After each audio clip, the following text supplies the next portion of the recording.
Both boys and girls are born with the same rights, given equal access to food, water, and shelter, and allowed to go to school.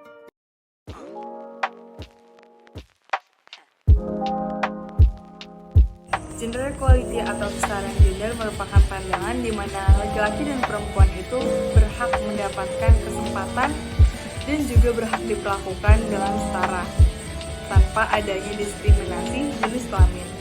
Hal ini juga sesuai dengan HAM, hak asasi manusia yang tertuang dalam Undang-Undang Dasar 1945 dalam pasal 28I ayat 2 yang berbunyi, setiap orang berhak bebas dari perlakuan yang bersifat diskriminatif atas dasar apapun dan berhak mendapatkan perlindungan terhadap perlakuan yang bersifat diskriminatif itu.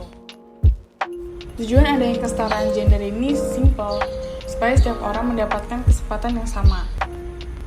Lalu, di mana sih posisi Indonesia dalam ranah global yang menurut data dari Global Gender Gap Report 2021 dari Economic Forum Dunia menyatakan bahwa Indonesia berada di ranah dunia dalam posisi 99 dan posisi ke-10 di Asia Tenggara dengan skor 0,68 dari 1. Artinya Indonesia masih belum bisa menerapkan dalam kesetaraan gender ini.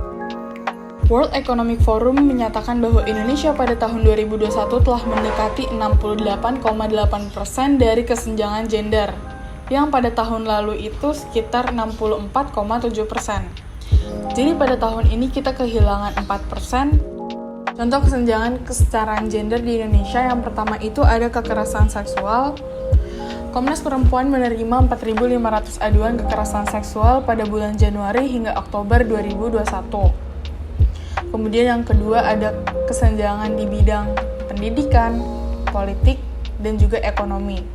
Lalu yang terakhir ada di dunia pekerjaan. Penyebab kesenjangan gender di dunia kerja itu meliputi dari tingkat pendidikan, pengalaman kerja, diskriminasi di bidang kerja tertentu, stigma bahwa perempuan lebih tidak produktif, kemudian dari kultur atau sosialnya, budaya patriarki yang masih melekat dan masih meninggi, tuntutan mengasuh anak dan mengurus keluarga, pola asuh terhadap anak perempuan, dan ekspektasi sosial untuk masuk atau tidak masuk ke dunia kerja.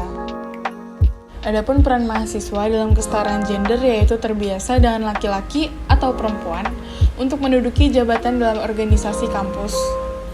Kemudian terjun langsung ke masyarakat dan memberikan edukasi mengenai kesetaraan gender, lalu sosialisasi dan membuka kelas untuk pemberdayaan perempuan dan menggunakan media sosial untuk mengkampanyekan hal-hal yang terkait dengan kesetaraan gender. Kemudian, laki-laki juga berperan loh dalam kesetaraan gender ini, yaitu mendukung kesetaraan gender dan melindungi hak perempuan sebagaimana mestinya.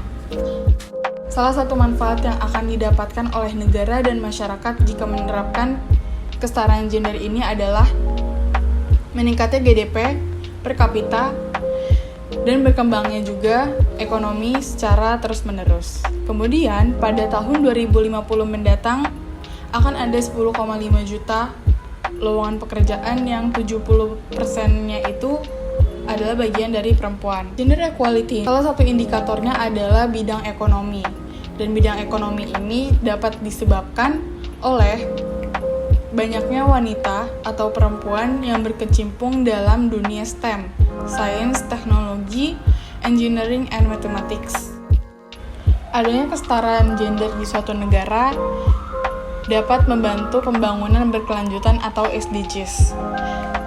SDGs atau Sustainable Development Goals merupakan suatu rencana aksi global yang disepakati oleh para pemimpin dunia, termasuk dunia juga guna mengakhiri kemiskinan, mengurangi kesenjangan, dan melindungi lingkungan.